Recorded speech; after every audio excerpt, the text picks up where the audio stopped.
നമസ്കാരം, ഞാൻ doctor Binu bright, പട്ടം എസ്യൂറ്റി hospital emergency medicine ഹെഡായി പ്രവർത്തിച്ചു വരുന്നു.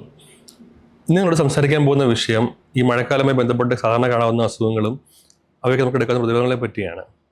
നമുക്കെല്ലാം അറിയാവുന്നതുപോലെ ഈ സമയത്ത് ഏറ്റവും കൂടുതൽ കാണുന്നത് നമ്മൾ സാധാരണ പൊതുവെ ഉള്ള തന്നെ, എന്നാൽ അധികമായി കാണുന്നത് തുമ്മൽ, ജലദോഷം, പനി ഇങ്ങനെയുള്ള ബുദ്ധിമുട്ടുകളാണ്. ഇതിൽ പ്രധാന കാരണം വൈറസുമായി ബന്ധപ്പെട്ട രോഗങ്ങളാണ്. അപ്പോൾ അതുകൊണ്ട് തന്നെ മിക്കതിനും നമുക്ക് ആക്ച്വലി ഒരു 5 മുതൽ 7 ദിവസം വരെ റെസ്റ്റ് എടുക്കുകയും സാധാരണ വെള്ളം കുടിക്കുകയും ചെയ്യുകയാണെങ്കിൽ തന്നെ ഇത് മാറുന്ന രീതിയിൽ നമ്മൾ കാണാറുള്ളത്. എന്നാൽ ഇതിൽ തന്നെ വിട്ടുമാറാത്ത പനി, ശരീരവേദന, രാത്രിയുള്ള കിടുങ്ങലൊക്കെ ഉണ്ടെങ്കിൽ എത്രയും പെട്ടെന്ന് വൈദ്യസഹായം തേടാൻ ശ്രദ്ധിക്കുക. കാരണം ഇതേ ബുദ്ധിമുട്ടായിട്ട് വരുന്ന പല വേറെ കൂടിയ അസുഖങ്ങളും ഈ സമയത്ത് ഉണ്ടാകാനുള്ള സാധ്യത കൂടുതലാണ്. ഇതിൽ ഏറ്റവും കൂടുതലായി കാണുന്നത് നമ്മൾ കൊതുകുമായി ബന്ധപ്പെട്ട് കാണുന്ന ഡെങ്കു, ചിക്കൻ ഗുനിക, മലമ്പനി എന്നുള്ള അസുഖങ്ങളാണ്. അപ്പോൾ ഈ അസുഖങ്ങൾ ഇതേപോലെ തന്നെ ശരീരവേദന, പനി ഒക്കെ ആയിരിക്കും തുടങ്ങുക. എന്നാൽ ബുദ്ധിമുട്ട് കുറച്ച് കഴിയുമ്പോൾ പെട്ടെന്ന് കൂടി വഷളാകാനുള്ള സാധ്യതയും കാണുന്നു. അപ്പോൾ ഇങ്ങനെയുള്ള കാര്യങ്ങൾ ശ്രദ്ധിക്കേണ്ടുന്ന കാര്യങ്ങൾ, ഒന്ന്, പനിയുള്ള വ്യക്തി പറ്റുന്നത്രയും ഈ ബുദ്ധിമുട്ട് വേറൊരാൾക്ക് പടരാതിരിക്കാൻ ശ്രദ്ധിക്കുക. അതിന് ആവശ്യമുള്ളപ്പോൾ കൈ കഴുകുക. പിന്നെ നമ്മൾ പുറത്തുള്ള സഞ്ചരിക്കുകയാണെങ്കിൽ വാ പൊത്തി ചുമയ്ക്കാനും, പിന്നെ കുട്ടികളാണെങ്കിൽ ആ പനിയുടെ മൂർച്ഛിച്ച അവസ്ഥയിൽ സ്കൂളിൽ വിടുന്നത് ഒഴിവാക്കാനും ശ്രദ്ധിക്കുക. ഇനി കൊതുകിൻ്റെ കാര്യം പറയുകയാണെങ്കിൽ നമ്മൾ വീട്ടിൽ ഈ സമയത്ത് കൊതുക് പെരുകാനുള്ള സാധ്യത വളരെയധികം കൂടുതലാണ്. അതുകൊണ്ട് തന്നെ കൊതുക് പെരുകാനുള്ള സാധ്യതകൾ കുറയ്ക്കുക. മറിച്ചിട്ട ചിരട്ടകളോ അല്ലെങ്കിൽ ടയറിൻ്റെ ഭാഗങ്ങളൊക്കെ ഉണ്ടെങ്കിൽ അത് കമത്തിയിട്ട് വെള്ളം കളയുക. പിന്നെ നമ്മൾ വീട്ടിലെ വാട്ടർ ടാങ്ക് അടച്ച് എപ്പോഴും കീപ്പ് ചെയ്യാൻ സൂക്ഷിക്കുക. ഇതൊക്കെ ചെയ്യുമ്പോഴത്തേക്കും കൊതുകിന് മുട്ടയിടാനുള്ള സാധ്യത കുറയുകയും ഇതുമായി ബന്ധപ്പെട്ട അസുഖങ്ങൾ വീട്ടിൽ പടരുന്നത് കുറയാനുള്ള സാധ്യതയും നമുക്ക് കൺട്രോൾ ചെയ്യാൻ പറ്റും.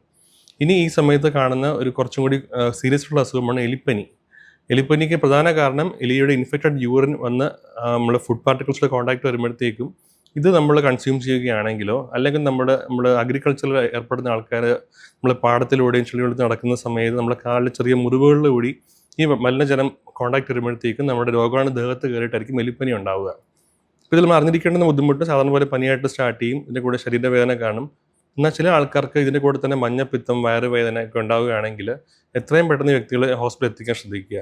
അതേപോലെ അവരുടെ ഇങ്ങനത്തെ ഇതിൽ ഏർപ്പെടുന്ന ആൾക്കാരാണെങ്കിൽ ആ ഒരു ഹിസ്റ്ററിയും കൂടി ഡോക്ടർക്ക് പറയാനായിട്ട് ശ്രദ്ധിക്കുക.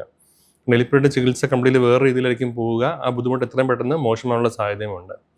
പിന്നെ ഈ സമയത്ത് സാധാരണ കാണുന്ന അസുഖങ്ങളാണ് ഉദരസംബന്ധമായ രോഗങ്ങൾ, ഛർദ്ദിൽ, വയറുവേദന, ലൂസ് മോഷൻ ഇങ്ങനെയൊക്കെയുള്ള ബുദ്ധിമുട്ടുകൾ.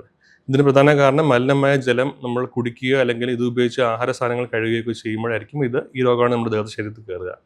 അപ്പോൾ ഈ പ്രത്യേകിച്ച് മഴക്കാലത്ത് നമ്മുടെ കുടിക്കുന്ന വെള്ളം ഒന്നുകിൽ ഫിൽറ്റർ ചെയ്ത വെള്ളമോ അല്ലെങ്കിൽ ചൂടാക്കി ആറിച്ച വെള്ളമോ കുടിക്കാൻ ശ്രദ്ധിക്കുക.